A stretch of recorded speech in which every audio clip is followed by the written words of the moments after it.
Assalamualaikum warahmatullahi wabarakatuh. Perkenalkan, nama saya M. Iqbal Iskandar, Stambuk 130 2018 0031, Program Studi Teknik Informatika, Fakultas Ilmu Komputer, Universitas Muslim Indonesia.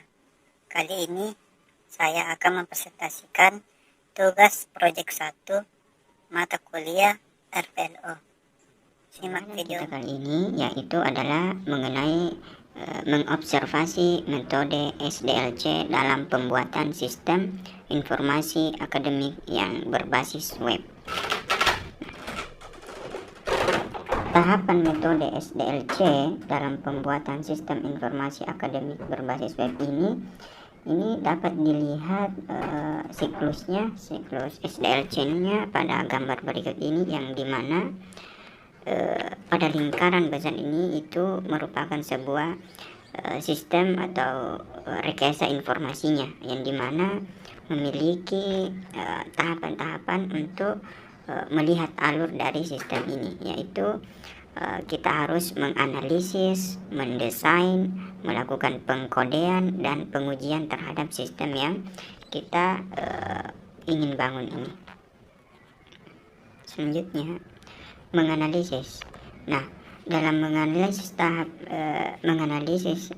dengan metode SDLC ini, dalam tahapan menganalisis ini kita mulai menganalisa apa saja kebutuhan dari sistem yang ingin kita bangun, mulai dari kebutuhan fungsional sistem maupun kebutuhan non fungsionalnya.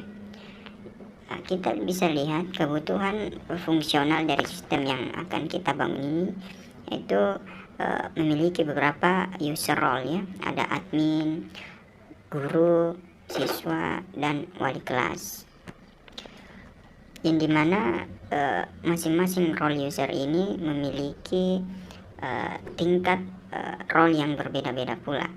Akan tetapi admin di sini sebagai role yang paling utama untuk memobilisasi dari role-role yang ada di bawahnya.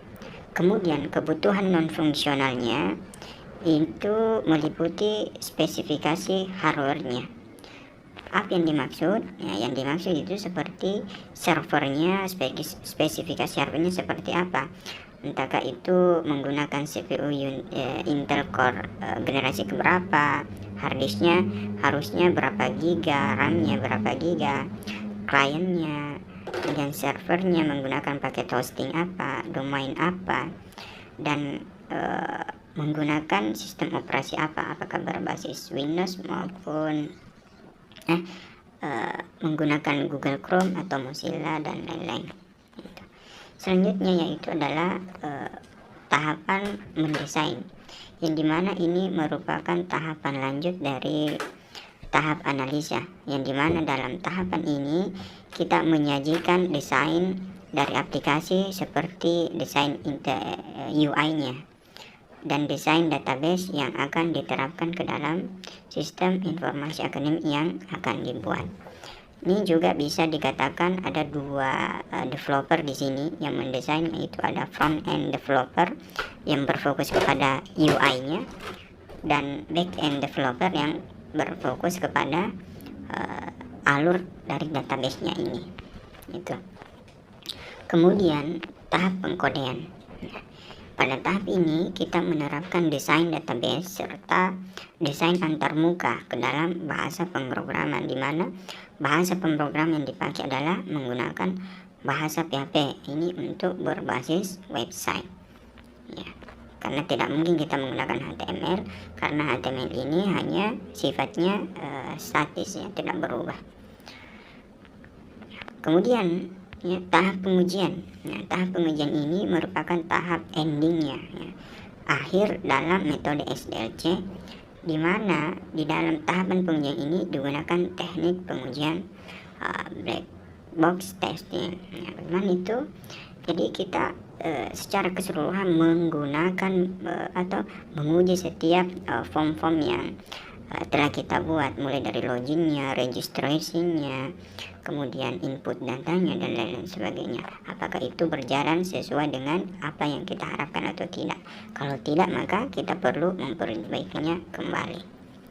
Nah, yang terakhir, sebagai kesimpulan bahwa setelah melakukan observasi pada pembuatan sistem informasi akademik yang berbasis web ini, dapat saya simpulkan bahwa metode SDLC sangat mudah dipahami dan digunakan terutama dalam proses pembuatan sistem informasi, karena dalam tahapannya dalam mengembangkan suatu sistem ini menggunakan metode yang terarah atau terstruktur. Sekian dan terima kasih.